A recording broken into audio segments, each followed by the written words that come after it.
What up, y'all? You know what it is. It's 10 Toes Down. Today, I have the pleasure and it's an honor to have my sister, the Queen, Lisa. Hello.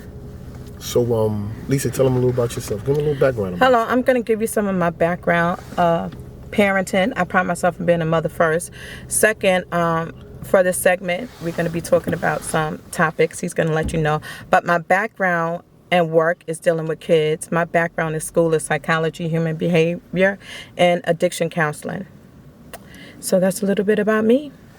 So what are we going to be talking about today? Well, today we are definitely going to be enlightening you guys about autism and autism spectrum disorder, which is known as ASD. Mm-hmm. So we definitely want to shed some light on those topics that people tend to run from and sweep under the rug, and they're afraid to talk about because of the stigma associated with it. Okay, so let's get right to it then. What is autism? Autism is a neuro disorder. What I mean by that, it affects how you communicate and your social skills. So communication and social skills is real important for a kid to develop and how they grow. So autism kind of affect those two components. Okay, cool. So when was autism acknowledged? Like, when did it come about? So that's a really good question. So autism, for the years, people have misdiagnosed it. They blamed it on bad parenting, things as cold weather. So like in the 19s and 20s and the 30s, it still didn't have a term. And I think in the 40s, I forgot the name of the doctor. He came up, his last name is Asperger. He came up with the, and that's why they call it Asperger syndrome before autism.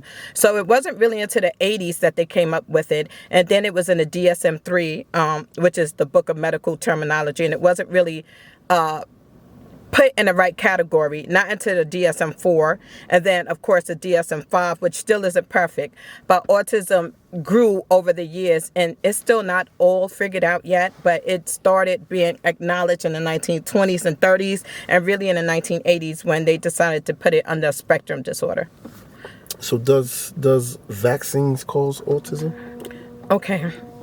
People, this is where I want you to really listen. So some people believe vaccinations cause autism because the rate in autism increased with vaccines. So we know this. However, it can have also increased because of population and because the spectrum disorder became more broad. When autism was first diagnosed, it was only two things because the kid wasn't social. Now it's being diagnosed. You could be social, you could be antisocial, you could be an introvert, an extrovert, you can have communication, you can lack of something. So it's definitely broadened. So the link between autism and vaccines, you actually have evidence to back up both sides. So I'm not really going to pick a side because I don't want anyone to, hold me accountable if you decide to not vaccinate your child. However, the rise in autism and Black boys have definitely risen. The CDC does back that up, that it may be linked to vaccinations. So again, you could go on the CDC website and look for those reports. However, I'm not going to back it up and I'm not going to co-sign it because I don't want anyone to go and not vaccinate their child. So we're not trying to lead you into making a decision. This is just information. So is autism genetic? Autism is also being looked at, and it does have some genetic links. So a person can genetically inherit autism. And this is something they recently discovered because it could be one kid that you see in your family and you're like, okay, well, nobody else have autism in this family. What happened is autism goes undiagnosed. It goes misdiagnosed. And they just now recently are discovering how to properly diagnose it. So yes, it is genetic and it probably went undiagnosed. And if you do some research and look inside your family, you're probably going to realize more than one person may or may not be autistic. So why young Black kids are getting autism more today? Okay, so the thing is, Black people, and this is so important, please pay attention to this. The reason why more Black boys are being diagnosed with autism is because of awareness. It's because of the spectrum disorder. A lot of times we don't want to, believe me, I diagnosed my son myself with autism. So people's like, oh, don't take him to the doctor. You don't want them to label your child. We are known for being mislabeled for a fact. They have mislabeled us. They have misdiagnosed our children. So we actually kind of live in fear. But don't do yourself a disservice. If you believe you know your child, go and get them tested. Go get them diagnosed. Go get the services that's out there. So a lot of times Black boys are being diagnosed because ADHD is also included in autism, anxiety, and also depression.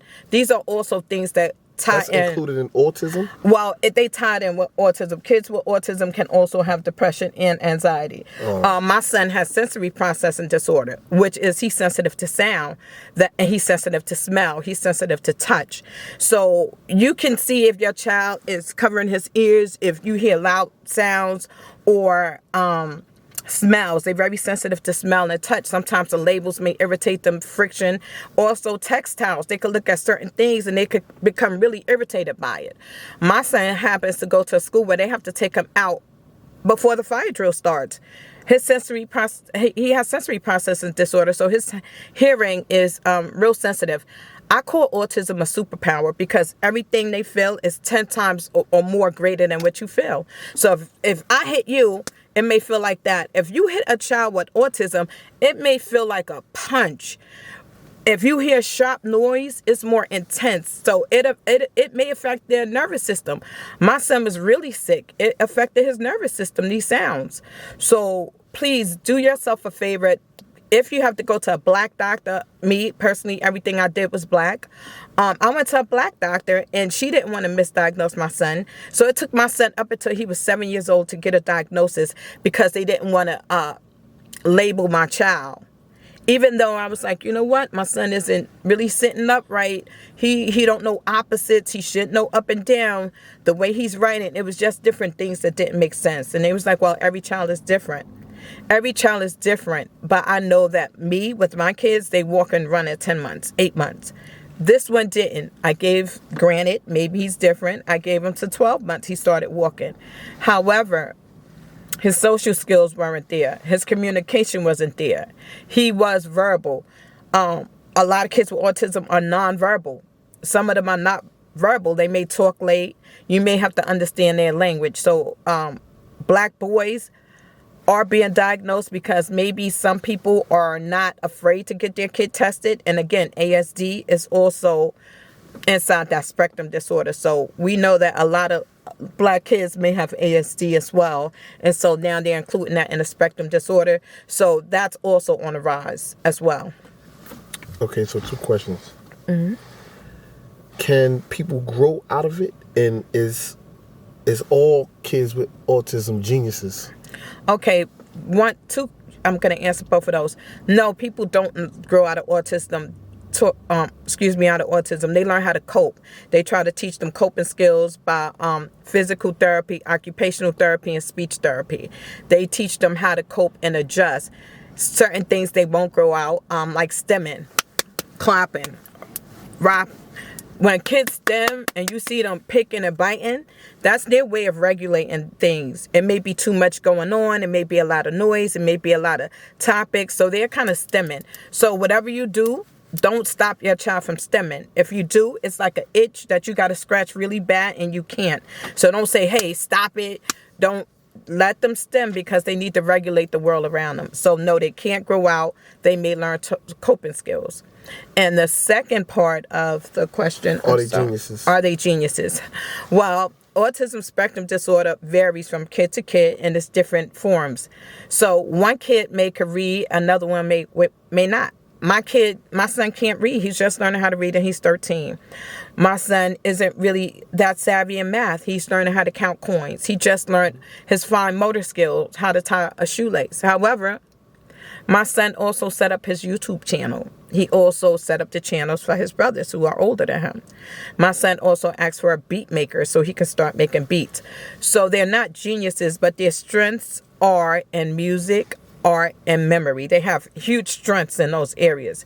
So they can accelerate in a lot of areas, but not all around. Because I know, everybody just like, oh, okay, y'all know Einstein had autism. Thomas Edison had autism. It's a lot of greats out there that were autistic. So they do have these strengths in the art. So all around, they may have some things where they elevate in and some things where they just can't seem to grasp. So being that you have a kid that's autistic, so is it a discipline problem?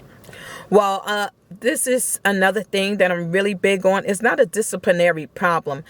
People see my son outside and he uses profanity. He uses profanity because a lot of kids with autism mimic behaviors. I use profanity. I'll see people outside, hey, that little boy need a beating. Not understanding a meltdown is totally different from a tantrum. A kid can have a meltdown because they're in a crowded place. Your kid with autism really may not do crowds that well because they want to be to themselves. So few people think they could beat it out of them, stop biting, stop doing this. And it's you actually hurting your child. You cannot beat autism out of them. Don't let people think, oh, he just needs to listen. This is how we cured things, with the belt back in my day. The belt is the problem solver. It also increased people going to jail. But anyway, so you can't beat autism out of your kid. It's not a discipline problem. So people will say, hey, that boy need a beating. So do you. So do you. You have 50,000 boyfriends, but nobody beat your ass. Excuse me. So, people have discipline problems that need discipline, but autism isn't one of them. So don't try to beat it out of your child. Don't try to sit him down. Don't try to make him sit still. He has ADHD. You're torturing him. And it's going to lead into aggressive behavior. He's going to become destructive. He's going to become defiant. You're going to have him labeled. You don't want another diagnosis on top of something else. So don't try to discipline it out of him. Teach him coping skills. It works way better. Teaching your child how to cope instead of teaching them how to fear. So how was it diagnosed? How is autism diagnosed? Autism is diagnosed. This is what they do. It's a number of ways they diagnose autism. They, of course, sensory processing, how you interact socially, how you communicate, verbal or nonverbal. And it actually starts during your prenatal, how you're taking care of yourself and your baby. So your care that you provide too during pregnancy is very crucial. And autism can be diagnosed between 18 months, I believe. They can start diagnosing up to 2.5 years. So early intervention is really important. So when you take your doctor, your child to the doctor, let them know your concerns. Let them know if you see your child stemming, if they're crying excessively, if they're around loud noises, if you see certain things are starting to irritate them, if you see that certain tags and friction on their skin, if you see they can't stand certain smells, or if you see they're really sensitive to sound. So you really have to pay attention to your child, and don't be afraid. Don't be afraid. You could get 2, 3, 4, 10 opinions. It's your child. Don't be afraid. The only fear you should have is letting your child suffer and going undiagnosed. And when he turns into a teenager, the world isn't going to have pity on him. They're not going to have mercy on him. They're going to say, oh, he should have been diagnosed.